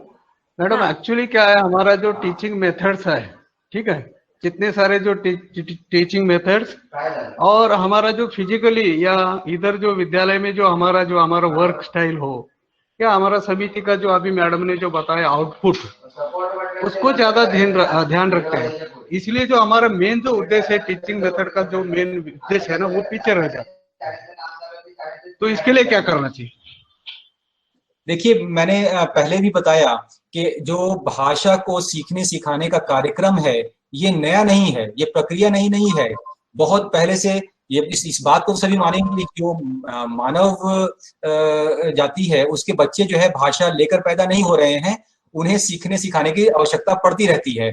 तो टेक्निक्स में भी जो एक्सपेरिमेंट है, प्रयोग बहुत तरह के होते रहे हैं, और जो पुरानी जो टेक्निक थी वो उसकी अपनी कुछ सीमाएं थी और उसकी आलोचना हुई है। तो आज समय के साथ में हमें थोड़ा बदलाव लाने की जरूरत है, और जो नई टेक्निक, नई जो विधि निकल कर आई है, इसको उपयोग में लाने की आवश्यकता है। इस मामले में अगर हम देखें तो भारत में भी कई स्कूल्स में आप देखेंगे कि अब बहुत तरह के बदलाव आए हैं, और अक्सर देखा गया है कि इन बदलाव को हम लोग फॉरेन लैंग्वेज क्लासरूम में तो देखते हैं। अगर आप ही सीखने जाएंगे किसी फॉरेन लैंग्वेज क्लासरूम में एज एडल्ट, तो आप देखेंगे कि आपको कोई छड़ी नहीं मार रहा है, आपको कोई रटने के लिए नहीं कह रहा है। तो क्यों नहीं उसी तरह की प्रक्रिया हम अपने फर्स्ट लैंग्वेज टीचिंग में अपने बच्चों को भी दें। हम जैसा खुद के लिए उम्मीद करते हैं वैसा ही दूसरों के लिए भी ऑफर कर दें, तो शायद सहज हो जाएगा। एक बात जो कर सकते हैं टीचर्स अपने लिए, वो जो कि आउटकम से रिलेटेड है, वो ये है कि आपकी जो फोकस होनी चाहिए वो बच्चों को इंटरेस्टेड कर देने में है। मैंने अपने शुरुआत के स्लाइड्स में बताया कि सोशियो कल्चरल जो फैक्टर्स हैं उनमें से एक फैक्टर ऐसा है जो बच्चों के उनके अंदर में बाधा भी उत्पन्न कर सकता है, और वो इनहिबिशन दे सकता है, जिससे उनमें सिर्फ भाषा को सीखने में दिक्कत नहीं आ रही है बल्कि उनकी पर्सनालिटी में भी डिस्टॉर्शन लाती है।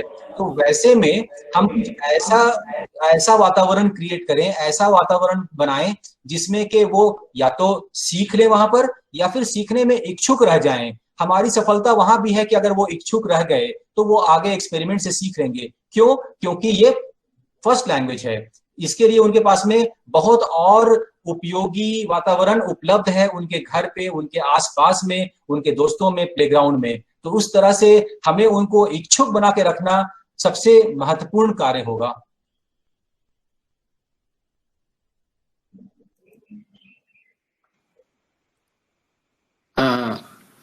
Good morning, Dr. Tariq. You have very effectively dealt with the methods, techniques, and the activities of language learning. I have just a query.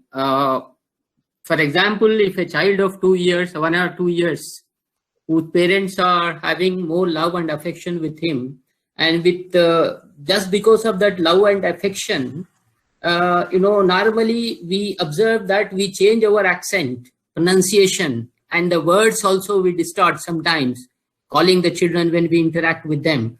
So does it have any impact on the acquisition of language skills in children at a later stage? This is a very good point you have raised, sir.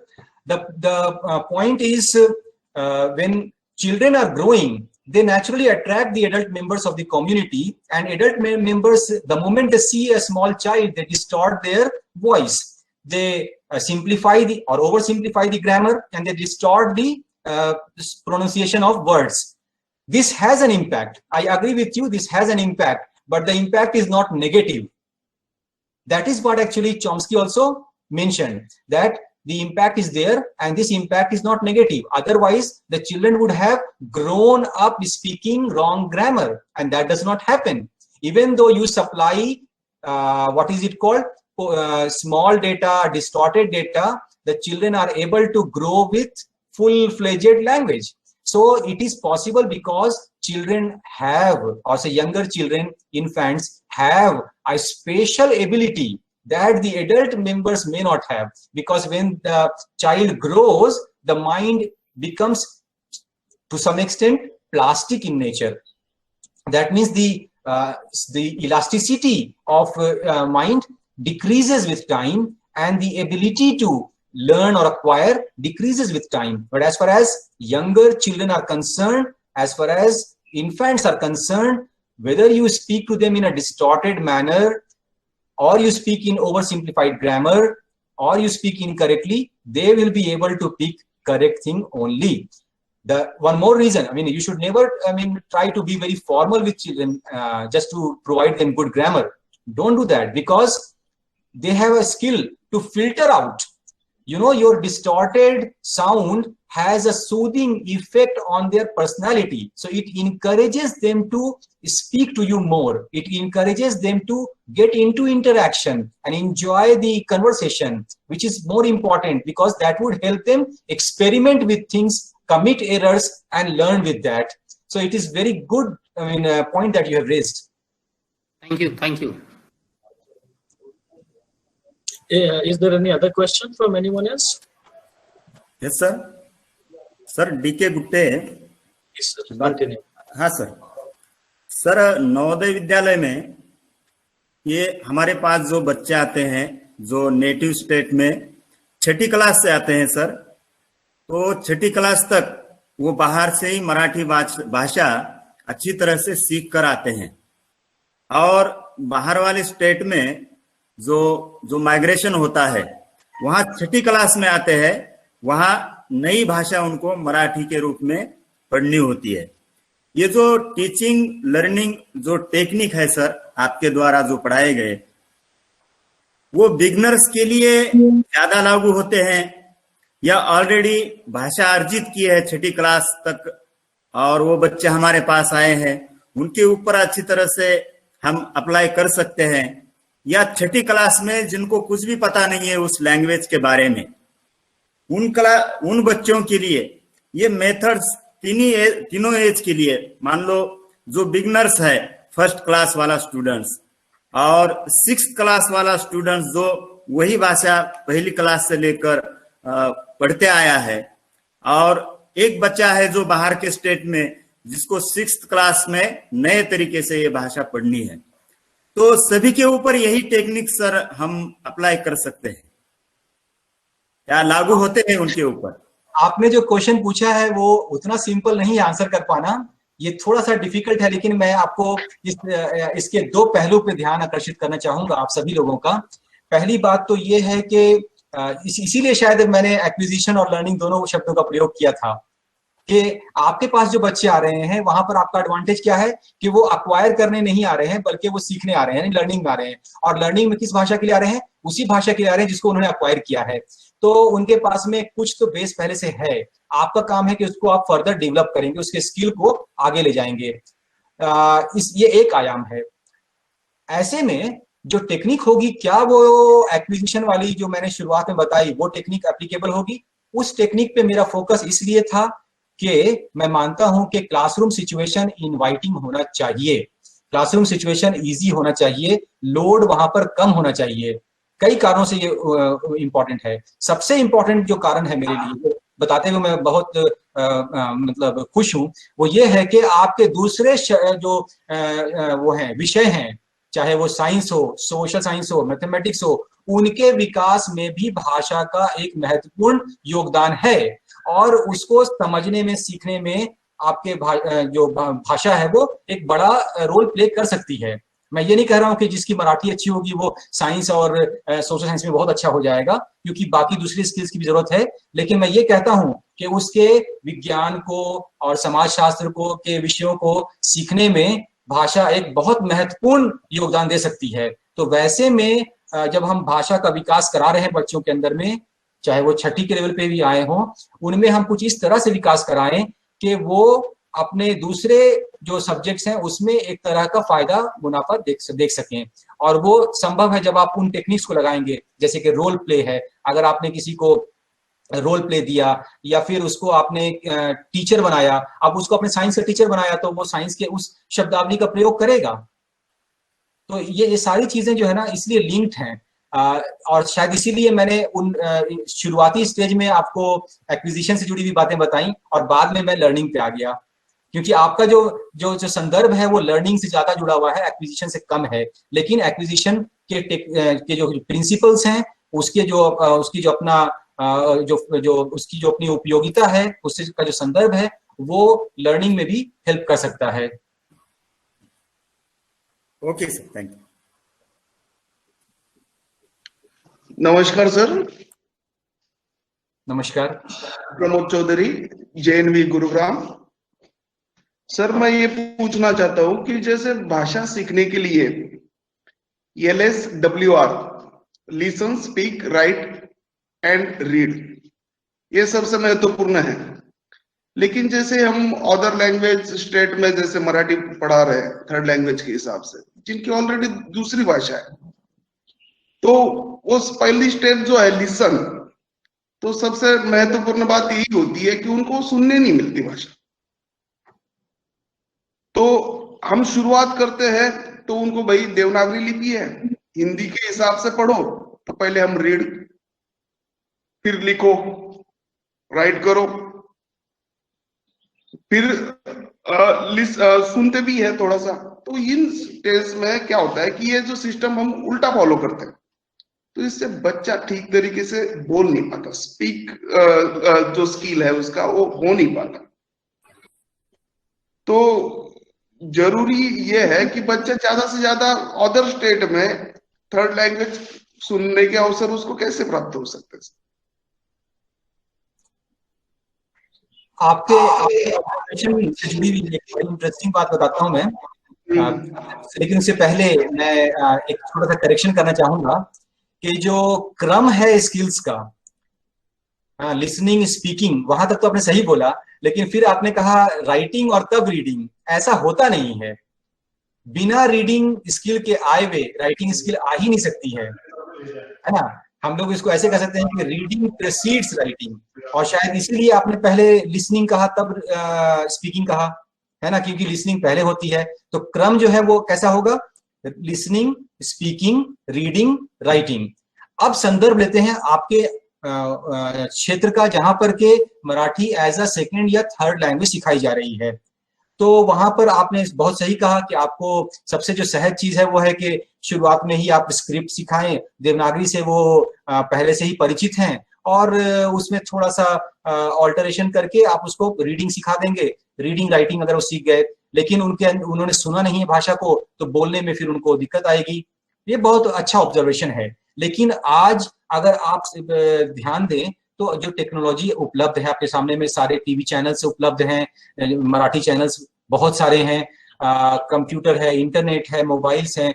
तो इसके तहत आप उनको exposure जो है दे सकते हैं। आप इस एक्सपोजर साउंड पे, साउंड पैटर्न्स पे, कैसे सेंटेंसेस फॉर्म हो रहे हैं, उस पर आप दे सकते हैं। बहुत मुश्किल अब नहीं रह गया है, पहले ये एक बड़ी समस्या थी। उसके साथ साथ अगर एक प्रस्ताव आप अपने प्रबंधकों को दें और उनसे रिक्वेस्ट करें कि आपके जो स्टूडेंट्स हैं उनको एक तरह के फील्ड वर्क में, एक तरह का जो कम्युनिटी विजिट होता है कि वो जाएं, और एक लैंग्वेज टीचिंग मेथड्स में कम्युनिटी टीचिंग मेथड भी है जिसमें कि पर्सन्स को जाकर के कम्युनिटी में छोड़ दिया जाता है और वहां पर वो इमर्शन टेक्निक लगती है, मतलब कि वो उनमें रह करके और उसको एब्जॉर्ब करता है। तो वो टेक्निक शायद वहां पर आपके यहाँ काम आएगी कि आपके जो स्टूडेंट्स हैं वो 15 दिन के लिए, 20 दिन के लिए वो जाएं और जाकर के उस प्लेस में जहाँ के उस भाषा का प्रयोग हो रहा है, यानी कि महाराष्ट्र जाएं, वो एक टूर के फॉर्म में जाएं और वहां अलग अलग क्षेत्रों में विजिट करें, अलग अलग मराठी वहां से आए। कभी कभी ये भी संभव हो सकता है कि कुछ लोग महाराष्ट्र से आपके यहाँ आए, 10 दिन रहें और वो उनसे इंटरेक्शन में आकर के उनकी जो लिसनिंग और स्पीकिंग स्किल्स है उसको इनहांस कर सकते हैं। धन्यवाद sir. Pramod ji, I would also like to add with permission of the expert, देखिए जो आपने प्रश्न पूछा बहुत अच्छा उसका जवाब दिया गया। देखिए लेकिन